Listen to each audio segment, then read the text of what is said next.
سلامونه او نیکی هیلې افغانانو ورونو.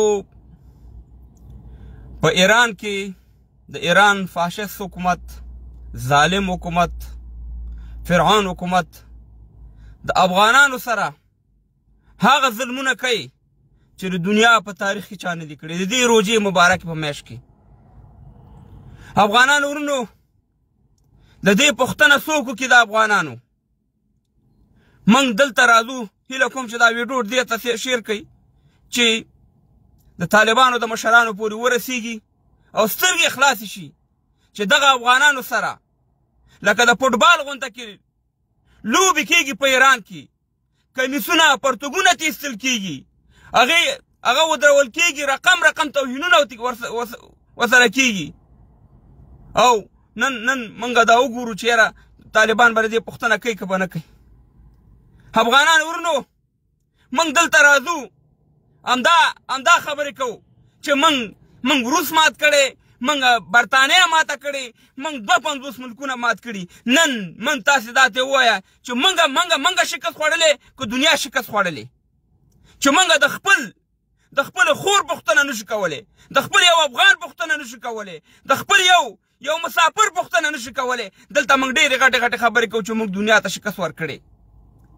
او دا زه یوازې دا نظام نه یادوم چې زه ګنې دا نظام یادوم، زه تیر جمهوریت هم یادوم، زه د مجاهدینو وخت هم یادوم، دا ټول یادوم چې صرف خبرې دي، صرف ډیلاګونه دي لکه د فلمونو په شانې وله چې موږ دنیا ته شکست ورکړی دی. دنیا ته شکست چې څوک ورکړي د هغې د خلکو سره بیا داسې چلان نه کېږي.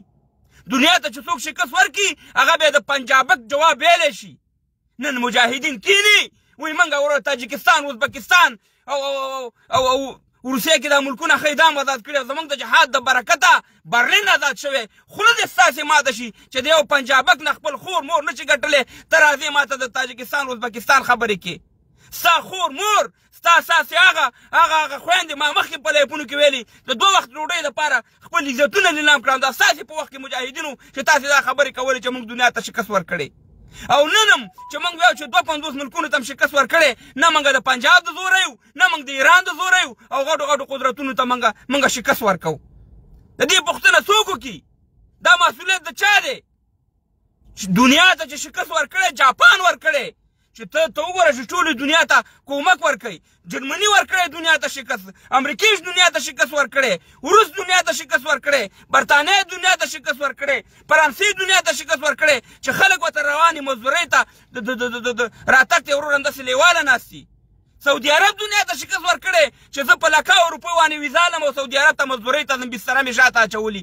دوبۍ دنیا ته شکست ورکړی، ابوظبۍ دنیا ته شکست ورکړی چې زما همدغه ملاجان همدغه د جهاد ټیکهدارانو بسترې شاته اچولي او په زرهاو ډالر لګوي ولته ځي سي مهربانه او هلته مزدوریانې کوي، بچیانې اوسېږي د امریکایانو د انګریزانو په پوهنتونونو کې سبقونه وایي. تش په خبرو باندې موږ سي مهربانه غولول کېږو. ته اوس چې وګورئ په دې 21مه صدۍ کې ستا د خلکو سره کم ظلم دی چې نه کېږي، ستا د مسافرو سره کم ظلم دی چې نه کېږي. هماغه ترکي چې ته ورته وایې چې دا یو اسلامي ملک دی، قسم په خدای چې ستا افغانان ستا زلمیانو هلته رانیسي په اوبو کې اچوي، سپي ورپسې کوي. همدغه ایران په روز کال 80 کسان زموږ ورور صاحب مهربانه اورې ورته ور واچو. زه یوازې د دې نظام خبره نه کوم، زه دا ټول یادومه چې صرف او صرف د خپلو افغانانو تاسې پوښتنه نشئ کولی، نه د پنجاب نه یې ګټلی شئ، نه د ایران نه یې ګټلی شئ. صاحب مهربانه دلته راځئ او د غټې خبرې کوئ. شکست دې ته وایي، شکست دې ته وایي افغانانو ورونو چې زما خویندې میندې په بورخو کې ناستي د یو وخت ډوډۍ دره کې نه لګېږي، زما زلمیان ټول خارج ته روان دي، زما خلک ټول تباه او برباد شو. دا د دنیا ته موږ شکست ورکړی. څوک چې دنیا ته شکست ورکړي د هغې ملکونه مزې کوي، د هغې خلک مزې کوي. افغانانو ورونو نن ته ورشئ افغانستان ته وګورئ څه حل دی. خیرات راوړه امریکا خدای دې وبخه، برطانیه خیرات راوړه خدای دې وبخه، قطر خیرات راوړه خدای دې وبخه، پنجاب اقصا غنم راولېږه خدای دې وبخه، دا انډیا موږ ته غنم راولېږه خدای دې وبخه. او موږ 52 ملکونو ته شکست ورکړی. خپله خاوره نشو ګټلی، دا ټکه پورې خپل خلک نشو ګټلی. په تورخم کې زموږ خویندو میندو سره څه کارونه ونشو، په سپین بوده کې زموږ خویندو میندو سره کم کارونه ونشو. دا افغانیت دی، دا پښتو ده، دا د احمد شاه ابدالي بچیان دي چې دنیا روانې سي مهربانه نخرې کوي. او دلته چې ته خبره کې وایي ته جهاد په خلاف باندې غږېږي. جهاد نه چې څوک منکرېږي د قرآن نه منکرېږي. خو دا څنګه جنګ ګټل دي چې سیا مهربانه زه پکې ذلیل او تباه او برباد یم. زما خویندې میندې پکې تباه او برباد دي، زما زلمیان پکې تباه او برباد دي، زما غټ دی که ورکوټی دی که خویندې دي که مورګانې مې دي که ترورګانې مې دي، ټولې سیا مهربانه بورکې اچولي د یو وخت د ډوډۍ درکې نه لګي په قطارونو کې ولاړ دي او همداسې دا سلسله روانه ده. د یو وخت ډوډۍ موږ خپلو خلکو ته نشو ورکولی او بیا د دنیا د شکست خبرې کوو او ټوپک هم بیا پردی، کارتوس هم پردی، ډالر هم پردی. سیا مهربانه موږ دلته راځو دا خبرې کوو چې موږ دنیا ته شکست ورکړی. د دنیا نه شکست موږ خوړلی، موږ ماتې خوړلې، موږ بې عزته شوي وو، موږ له خلک توهینونه کوي، موږ والې خلک نخرې کوي. هماغه ایران چې ټوله دنیا په اقتصادي پابندي لګولې، زما خلک وروره سیا مهربانه ځي مزدورۍ ته اول ته یې رانیسي. سیا مهربانه هغه شان توهینونه، هغه شان ظلم ورسره کوي چې یقین وکړه چې سړي هغه ویډیوګان نشي کتلی. آیا د دې پوښتنه د چا مسؤلیت دی؟ د دغه افغانانو توهین چې کېږي یا دا وجل کېږي یا دغه شانې بې عزته کېږي، دا د دې پوښتنه څوک به وکړي؟ په سپین بولدک کې مې په تورهم کې میندې خویندې دغه شانې ولاړې دي، دغه شانې سړو سره ولاړې دي. پنجابک پې پې لګی دی سیا مهربانه لاسونه پې وایي. غیرت څه شو؟ پښتو څه شوه؟ ستاسې افغانیت څه شو؟ ستاسې غرور څه شو؟ صرف خیرات راوړه سیا مهربانه، هېڅ شی نور نشته. خیرات راوړه چې زه بېګانه وروره چې ګېډه پې مړه کړم. موږ خیراتمند خلک یو، موږ افغانستان نه د خیرات یو دغه جوړ کړی دی چې مهربانه چې دنیا بس ماته خیرات راوړه. کله به موږ د پردي خیرات نه خلاصېږو، کله به موږ پنجابک ته جواب ورکړو خپلې خویندې میندې او ځوانان به ترې ګټو، کله به موږ د ایران نه خپل خویندې میندې ګټو، کله به د ایران نه د خپلو زلمیانو د توهین بدله لو، کله به راوچتېږو. غیرت به په څه شي کوو؟ خو غیرت خو په خپلو خلکو کېږي که نه. پنجاب رانه ځمکه نیولې ده، دا ټکه پورې ګټلی نه شم او ایران راته وروره خلک بې عزته کوي. نو غیرت خو په دغه کېږي. ما ته بیا دلته خلک راپاڅېږي ته وروره دا خبرې مه کوه، ته معلوم وي چې موږ شکست ورکړی.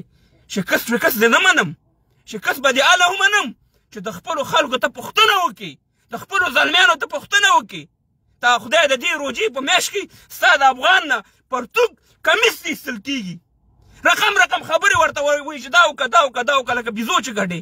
دلته راځو موږ غټې خبرې کوو. دلته چې ته خبرې کوې دغه د اسلام په ټیکهدارانو په یورپ کې چې بعضې ناست دي، بعضې چې په قطر او په دوبۍ او په دې ځایونو کې ناست دي، په سعودي کې چې بچیان یې دلته د انګریزانو او د امریکایانو سره یو ځای سبقونه وایي. نه د دې نظام خلاف مه کوه، خبرې مه کوه. تېره مه چې ما د اشرف غني صاحب په نظام کې د نظام خلاف خبرې کولې، وایي ته دا وکړه، نیوکو ته هم نه پرېږدي چې دغه شان دا ظلم د دې زلمیانو مخ چا ته وړي؟ د دې پوښتنه څوک وکړي؟ د دې غږ څوک بدرګه کړي؟ او د خدای په لحاظ باندې تاسې خپله قضاوت وکړئ افغانانو ورونو چې موږ ویل چې موږ دنیا ته شکست ورکړی. ایا زموږ د دنیا ته چې څوک شکست ورکړي هغه داسې کېږي؟ د هغې حالت داسې وي، د هغې د خویندو میندو حالت داسې وي. شرم په کار دی موږ ته. بې غیرتۍ نه باید موږ سرونه ټیټ کړو. بس هر یو دی کومک لېږه افغانستان ته وروره. دنیا ستړې شوه په موږ باندې سیا مهربانه. دې طرف نه هم خیرات راوړه سیا مهربانه. همدغه بورقې دي، همدغه زموږ خویندې میندې دي چې په قطارونو کې، همدغه ماشومان هم دي چې په قطارونو کې ولاړ دي. سیا مهربانه د یو وخت د ډوډۍ درک نه لګي. د خدای په لحاظ باندې موږ به کله پوهېږو چې دغه ټوپک موږ ته چا راکړی او د څه دپاره یې راکړی و؟ دغه کومکونه چې موږ سره خلکو کول د چی دپاره کول په جنګ کې؟ د دې دپاره کول چې زموږ ځوانان دغه شانې بې عزته شي. د دې دپاره دا کومکونه کول، دا ټوپک یې ماته راکړی و چې زموږ خویندې میندې دغه شانې بې عزته شي، زموږ ځوانان داسې بې عزته شي، موږ نه خیراتمار جوړ شي، د احمدشاه ابدالي بچیانو نه خیراتمار جوړ شي، د دنیا نه خیر وغواړي، د کافر نه او د مسلمان نه د هر یو نه خیر غواړو. سیا مهربانه غیرت چېرته دی؟ پښتو چېرته ده؟ چېرته دی پښتو غیرت؟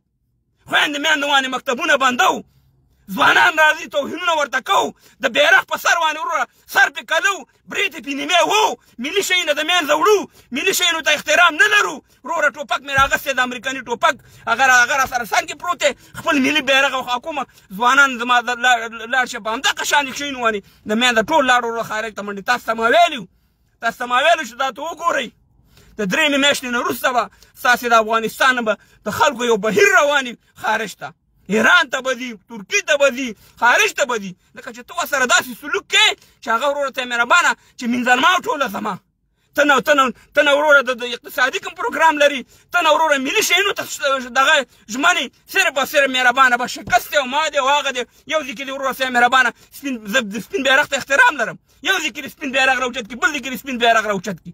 په زور روانې دلته ته حکومت کوې، په ما وانې په زور حکومت خو د افغانان نه مني.